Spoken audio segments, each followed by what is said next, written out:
Buenas tardes, alumnos. Vamos a retomar las clases de nuestra modalidad virtual y vamos a regresar un poco al tema que veíamos la clase pasada, que tiene que ver con las proteínas.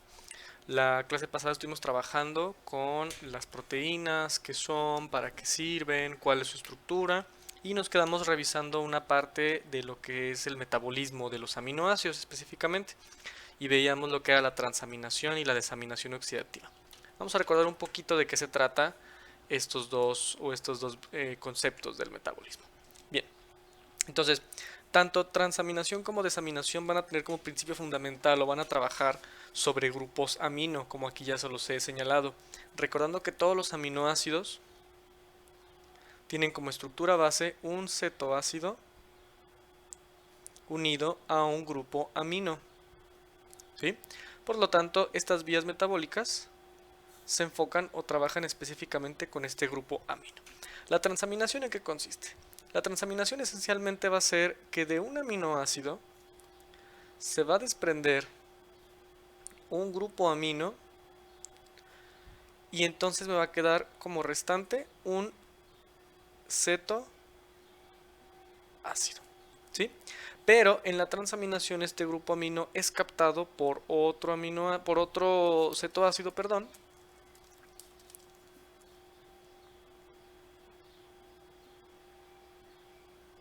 ¿sí?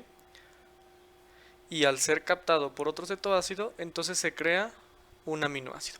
Obviamente el aminoácido que tenemos aquí es distinto al aminoácido que tenemos acá. ¿Por qué? Porque el sustrato o el cetoácido, el del cual está relacionado, pues es distinto. Usualmente la transaminación se va a utilizar a partir de aminoácidos esenciales que van a transformarse hacia aminoácidos no esenciales, ¿sí? Entonces, esta es la transaminación y su importancia metabólica. La desaminación, por el contrario, es cuando yo tengo un aminoácido del cual se desprende un grupo amino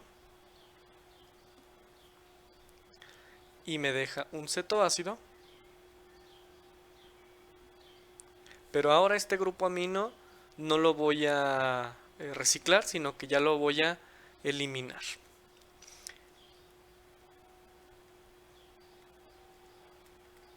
¿Sí? ¿Por qué? Porque ya no tiene la utilidad o ya no tiene la capacidad o la necesidad de producir otro aminoácido diferente y por lo tanto yo lo elimino. Normalmente los aminoácidos que son sujetos a este proceso son también aminoácidos no esenciales, pero técnicamente puede ser cualquier aminoácido. ¿Ok? Bien, entonces estas son las dos vías metabólicas más importantes dentro de los aminoácidos y metabolismo. ¿Ok? Bueno, retomando un poquito acerca de la transaminación. Esta transaminación, como ya dijimos, es la transferencia de grupo amino de un aminoácido y es recibido por un cetoácido.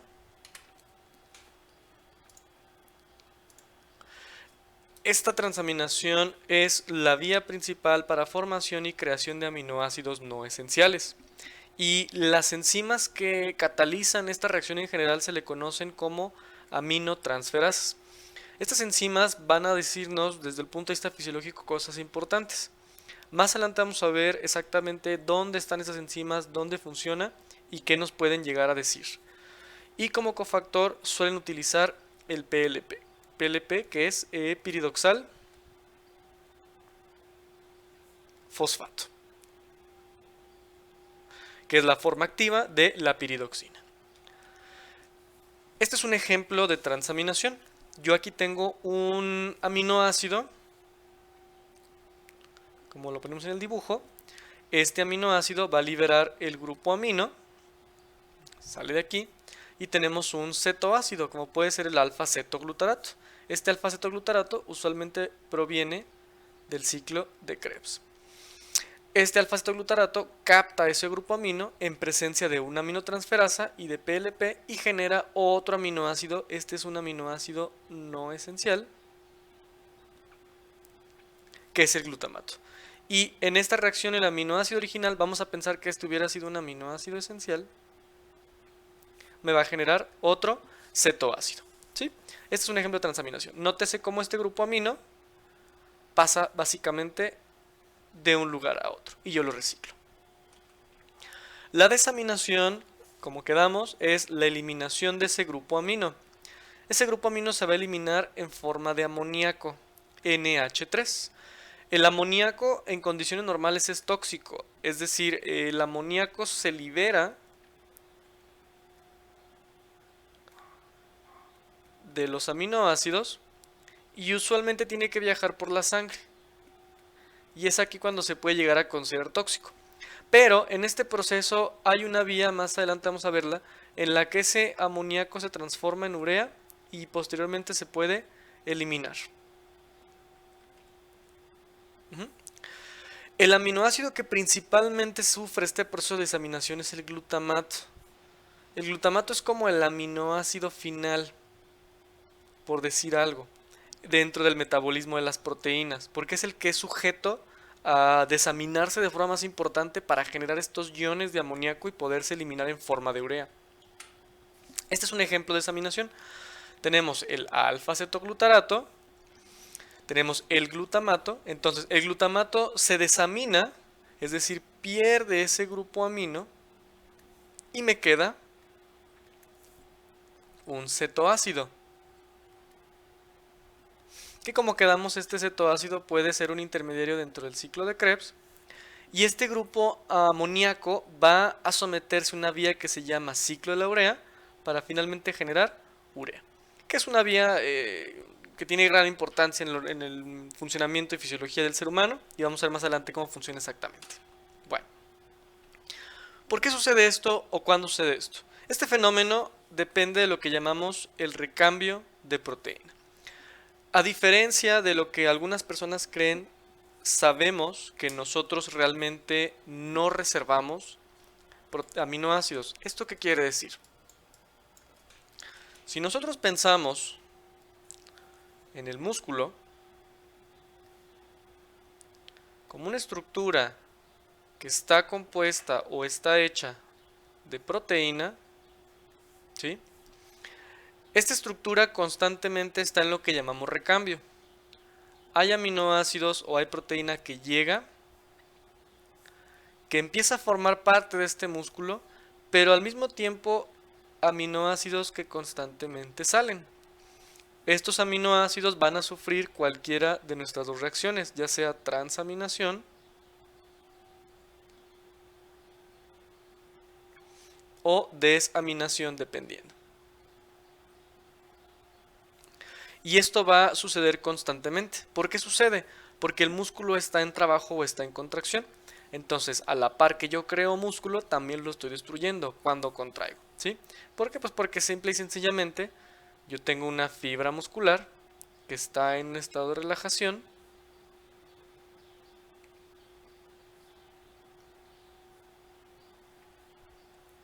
pero después la contraigo y entonces esa fibra se elonga y ocasionalmente durante la contracción hay ruptura y en esta ruptura se van a liberar aminoácidos. ¿Qué es lo que sucede con el ejercicio, por ejemplo?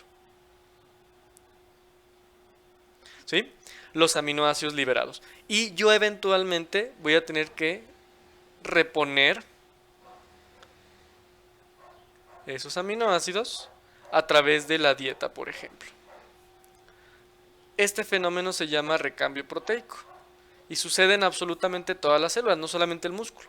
Las células que estén hechas o tengan proteína como parte de su estructura fundamental están en constante recambio. Y por esa razón no tenemos como tal una reserva de proteína, sino más bien constantemente la estamos cambiando. ¿Qué tanto la cambiamos? Del 1 al 2% de la proteína corporal total se cambia todos los días. Entonces hagamos la matemática. Una persona que pesa 70 kilos, pues ¿qué tanto de ese peso es proteína? y proteína corporal específicamente. Si asumimos que de esos 70 kilos, un 70% es agua corporal y un 20% es masa grasa,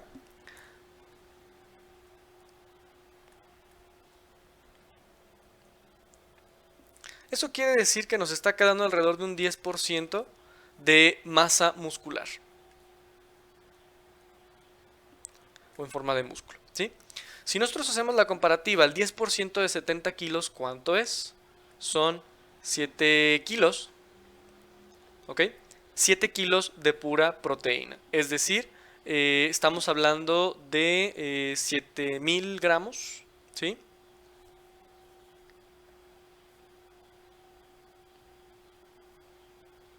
De proteína, ¿correcto? Y si estamos diciendo que del 1 al 2% de eso se cambia todos los días, eso quiere decir que más o menos 70 gramos de proteína cambian todos los días. Ahora, ¿ven la lógica de estos valores? ¿Cuál es la recomendación de proteína en la dieta? De 0.8 a 1 gramos por kilogramo de peso, ¿sí?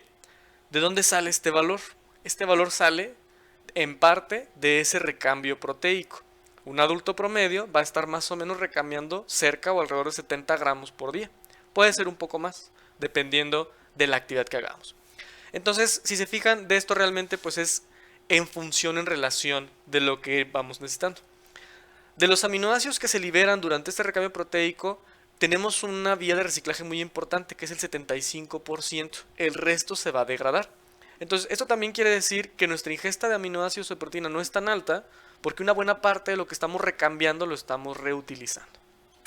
Bueno, ¿cómo sabemos este flujo de aminoácidos de qué depende? Esta concentración de aminoácidos o este balance del uso y degradación de aminoácidos depende de muchas cosas.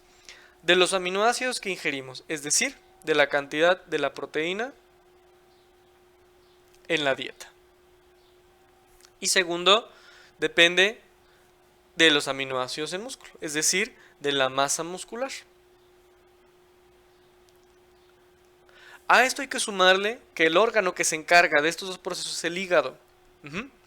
Entonces, yo necesito de un funcionamiento hepático óptimo más una cierta cantidad de aminoácidos ingeridos y otra de aminoácidos en músculo para determinar ese recambio proteico.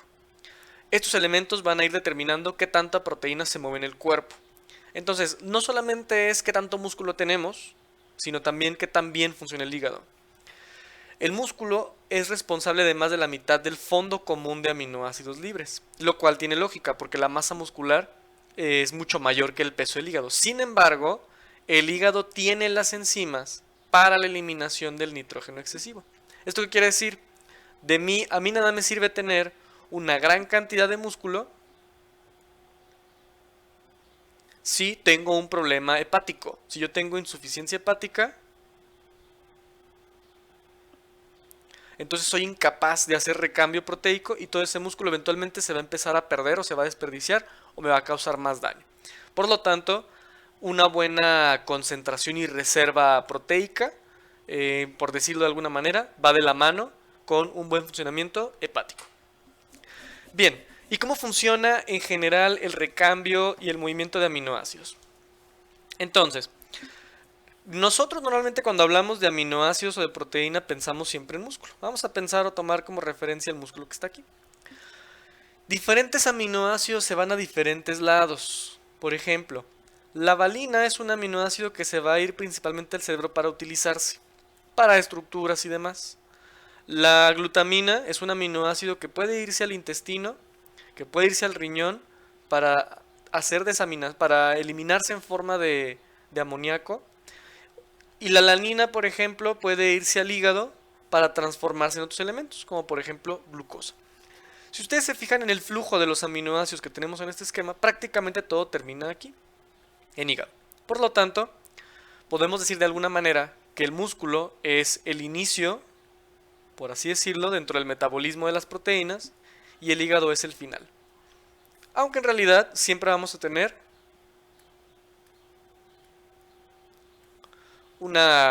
olviden este dibujo, siempre vamos a tener una relación muy estrecha entre músculo e hígado cuando se trata del metabolismo de aminoácidos, ¿sí? Dos órganos que van de la mano de forma muy importante. Bueno, ¿qué pasa cuando los aminoácidos ya no nos sirven?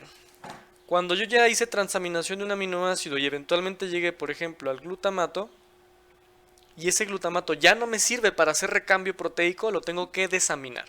Y en esa desaminación quedamos que se va a liberar por un lado un cetoácido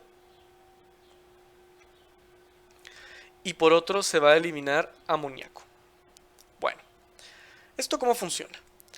Todos los organismos, todos los animales específicamente tienen la capacidad de eliminar nitrógeno. La idea es que de este aminoácido yo tengo que eliminar el nitrógeno, recordando que pues el amoníaco pues es un elemento que tiene, o es una molécula que tiene nitrógeno. Yo tengo que eliminar ese nitrógeno porque para mí es tóxico.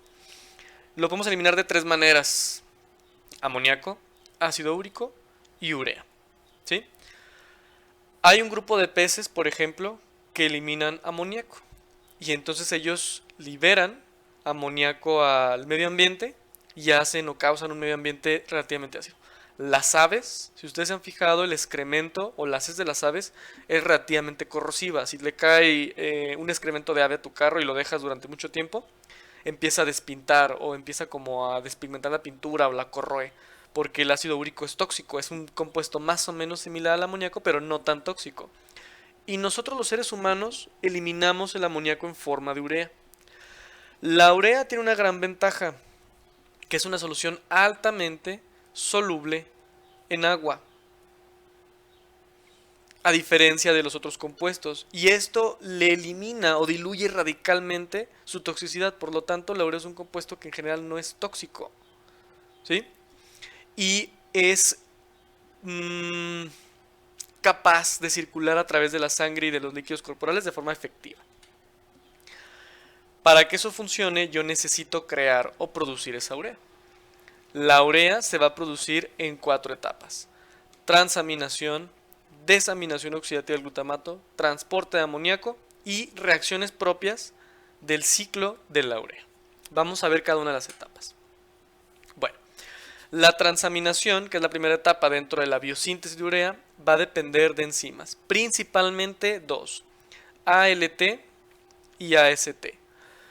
Alanino piruvato aminotransferasa o alanina aminotransferasa y glutamato alfa cetoglutarato aminotransferasas o glutamato aminotransferasa o aspartato aminotransferasa. Son los nombres por los cuales podemos encontrar esas enzimas. Y estas enzimas nos dan la idea del tipo de sustrato y aminoácido por el cual trabajan. La primera, ALT, va a trabajar con la alanina, que es un aminoácido, y con el piruvato, que es un cetoácido, que ustedes ya saben dónde está y cómo funciona. Y la AST, que es la segunda, va a trabajar con el glutamato como aminoácido y el alfa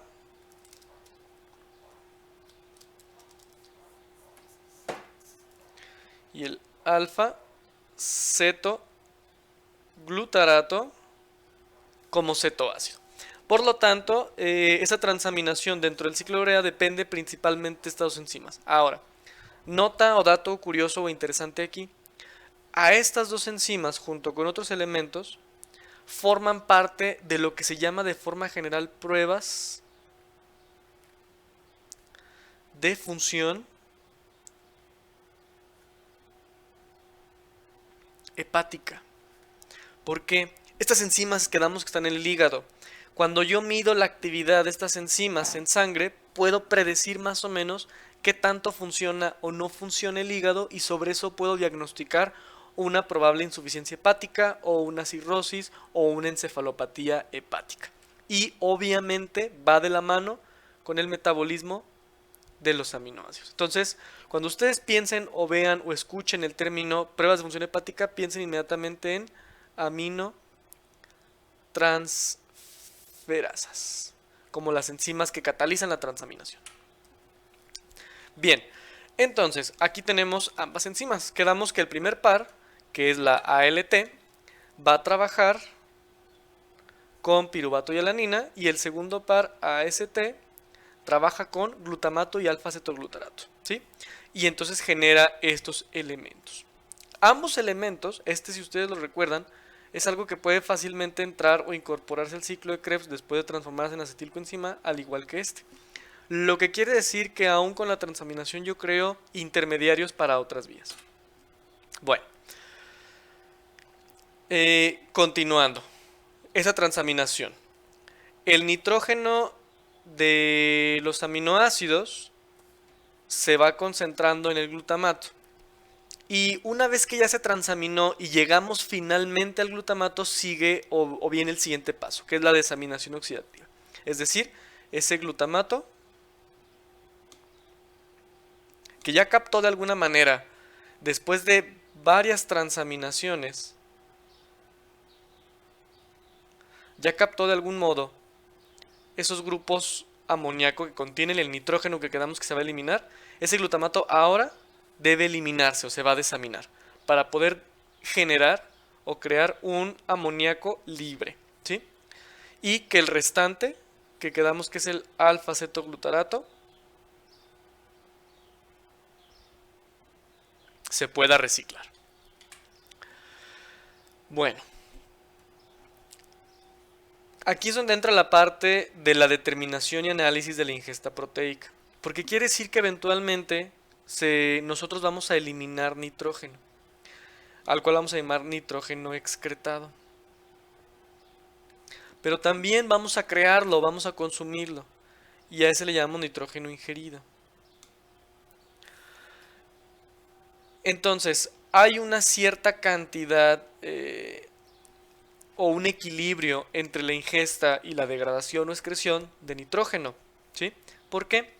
Porque la degradación de aminoácidos que da como producto nitrógeno, pues tiene que generar productos tóxicos. Y eso quiere decir que el nitrógeno se va a liberar o se va a producir de algún modo en cantidad limitada. Como prácticamente todo el nitrógeno pertenece a las proteínas, yo puedo establecer un equilibrio entre la síntesis y la degradación, o bien lo excretado y lo ingerido. Es decir, prácticamente si yo quiero responder a la pregunta de cuánto nitrógeno necesito, basta con ver cuánto nitrógeno elimino, ¿correcto? Y a eso se le conoce con el nombre de balance nitrogenado. El balance nitrogenado es la medición indirecta del metabolismo de los aminoácidos. Vamos a explicar esto un poquito más a fondo.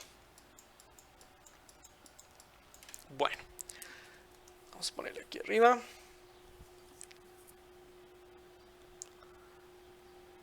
Balance nitrogenado.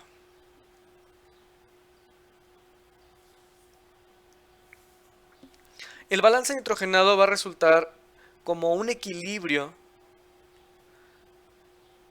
entre la cantidad del nitrógeno que ingiero y el nitrógeno que elimino, tomando en cuenta que este nitrógeno ingerido es un reflejo de la proteína ingerida y este nitrógeno excretado es un reflejo de la proteína eliminada. ¿Por qué esto es útil? Porque si yo conozco este valor y este valor, puedo ver cuánto necesita o cuánto elimina una persona de proteína. Si alguna vez se han preguntado cuántos gramos de proteína necesito, se dicen, pues hago ejercicio, levanto pesas, me voy a correr, ocupo un suplemento. La respuesta está en este concepto metabólico, balance nitrogenado, y funciona de la siguiente manera. La fórmula del balance nitrogenado es la siguiente: nitrógeno ingerido menos nitrógeno excretado. Y eso me va a resultar, o me va a dar como posibles resultados 3. Primero, un balance positivo. ¿Sí? Balance positivo se refiere a lo siguiente: la cantidad de nitrógeno que ingiero es mayor a la cantidad de nitrógeno que elimino. Mi cuerpo se queda con cierto nitrógeno, estoy reteniendo. Segundo resultado posible, vamos a ponerlo más abajo. un balance nitrógeno negativo. Esto quiere decir que la cantidad de nitrógeno que ingiero es menor a la cantidad de nitrógeno que excreto. Por lo tanto, elimino más nitrógeno. Mi cuerpo está tirando proteína. Y último resultado posible, balance nitrogenado neutro, en donde nitrógeno ingerido es igual a nitrógeno excretado. Cada uno de estos elementos se relaciona con un concepto metabólico. Balance positivo usualmente se relaciona con anabolismo. Balance negativo se relaciona con catabolismo. Y balance neutro pues es un lugar en medio de ambos. ¿Cuándo vemos uno y cuándo vemos otro? Por ejemplo, vamos a pensar que hice ejercicio, hice levantamiento de pesas y entonces hice un rompimiento de masa muscular y eso me causó un desgaste de proteínas. Pero yo consumo suficientes proteínas para reponer ese desgaste muscular y crear más músculo todavía. Por lo tanto, el nitrógeno que ingiero se vuelve mayor que el que elimino. ¿Cuándo se da el catabolismo? Vamos a pensar que me enfermé, que tuve una quemadura de segundo o tercer grado y estoy perdiendo mucha proteína porque estoy tratando de reponer o se está desgastando músculo, tejido, piel, vasos sanguíneos, etc. Y estoy eliminando muchísimo. Pero no estoy consumiendo lo suficiente como para reponer todas esas pérdidas, para reponer ese recambio proteico. Y ahí el balance nitrogenado se vuelve neutro y se conoce como catabolismo. Y por lo tanto, aquí yo voy a tener una pérdida de masa muscular. Y aquí, en teoría, voy a tener una ganancia de masa muscular o bien un exceso de proteína. ¿Ok? Ahora, ¿cómo le hacemos para saber esto? Bueno, ya quedamos a grandes rasgos que pues esto es un reflejo del nitrógeno y de la proteína en la dieta, pero ¿cómo hacemos la conversión de proteína a nitrógeno? Bueno, es muy sencillo. Para eso hay una constante. Se estima que más o menos el 6 a 60 y... bueno, la constante es la siguiente, 6.25. ¿Sí? Es un número que no va a cambiar y nos habla de la cantidad o de la relación que existe entre la proporción de nitrógeno que contiene una proteína. 60 gramos de proteína divididos entre 6.25 nos da como resultado, dejen saco mi calculadora, 9.6. Y esto equivale a gramos de nitrógeno. ¿Sí? Entonces, cuando yo utilizo esta fórmula, yo puedo conocer de forma directa la cantidad de nitrógeno contenido en cierta cantidad de proteína. Bien, yo puedo calcular eso. ¿Por qué? Pues porque en un recordatorio de 24 horas o a través de una dieta puedo estimar los gramos de proteína. Supongamos que consumo al día 68 gramos de proteína. Estos son, o esta es la cantidad que consumo. Esto es lo que ingiero a través de la dieta. Ya tengo la primera porción de la fórmula, el nitrógeno ingerido. Porque si yo divido esto entre 6.25, me va a dar un valor de 10.88. Es decir, yo estoy consumiendo 10.88 gramos de nitrógeno. Vamos a quitar esto para que no nos estorbe. Pero ahora yo quiero saber el nitrógeno excretado. Quedamos que los aminoácidos, el amoníaco, que es el que se elimina, eventualmente se elimina a través de urea. Esa urea, por lo tanto, contiene nitrógeno. Si yo mido la urea en orina, puedo más o menos ver cuánto nitrógeno hay. Pero afortunadamente hay una medición bioquímica que me dice específicamente nitrógeno urinario. Y es un estudio bioquímico que nos reporta ya un valor preciso. Vamos a pensar que yo voy a algún laboratorio y me hago un estudio de nitrógeno urinario en orina de 24 horas. ¿Por qué de 24 horas? Porque refleja todo el recambio proteico del día. Estos gramos de proteína también los consumo durante todo el día, es decir, en mi dieta. Y vamos a pensar que yo elimino, en este estudio me da un resultado de 7 gramos. Vamos a ponerle aquí, nitrógeno urinario en orina de 24 horas. Me da 7 gramos de nitrógeno. ¿Ok? Bien. ¿Con esto puedo hacer mi balance? Casi. El nitrógeno excretado no solamente se elimina por la orina. Una gran parte se elimina por la orina, pero no es la única fuente. Porque recuerden que el recambio proteico también se da en la piel, también se da en el cabello, en las mucosas de la boca, de la nariz, etc. Entonces yo pierdo proteína por muchos otros lados. A esas pérdidas que no puedo medir o no puedo cuantificar, las vamos a llamar pérdidas insensibles. Es decir, no medibles.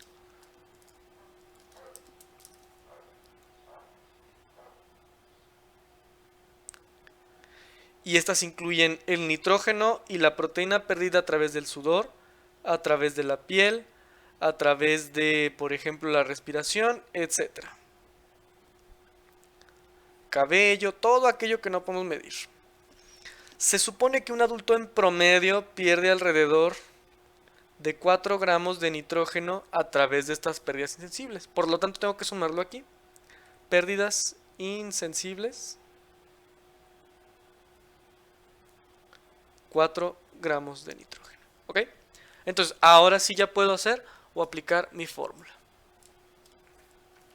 Mi balance nitrogenado va a ser igual al nitrógeno ingerido, 10.88 gramos, menos lo que representa el nitrógeno excretado, que son 7 gramos, y las pérdidas insensibles. Por lo tanto, 10.88 menos 7 más 4 son, ¿qué? 11. Entonces, 10.88 menos 11.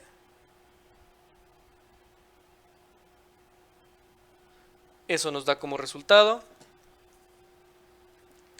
menos 0.12 gramos de nitrógeno.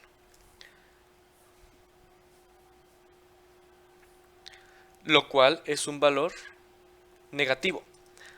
Si yo me regreso a mi tabla,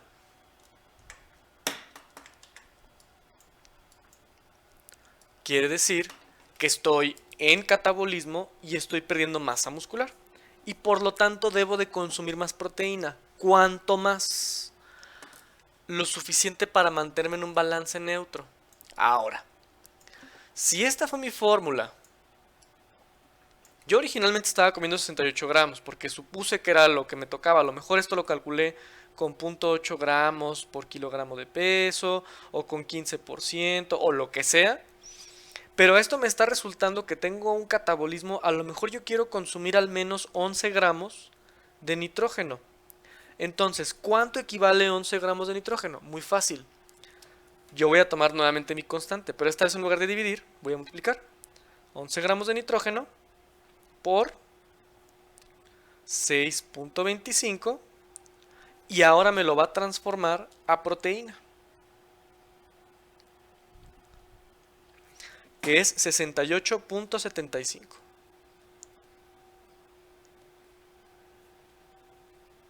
Entonces, yo tendría que consumir 68.75 gramos de proteína para que la cantidad de nitrógeno ingerido fuera exactamente 11.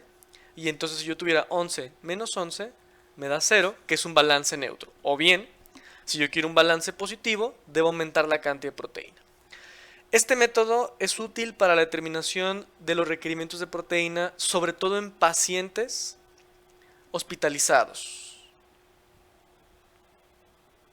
porque su pérdida y su recambio proteico es diferente a la pérdida de una persona normal. Pero técnicamente ustedes pudieran ir a algún laboratorio clínico, pedir que les entregar una muestra de orina de 24 horas y que les analicen el nitrógeno urinario y con ello hacer esta estimación.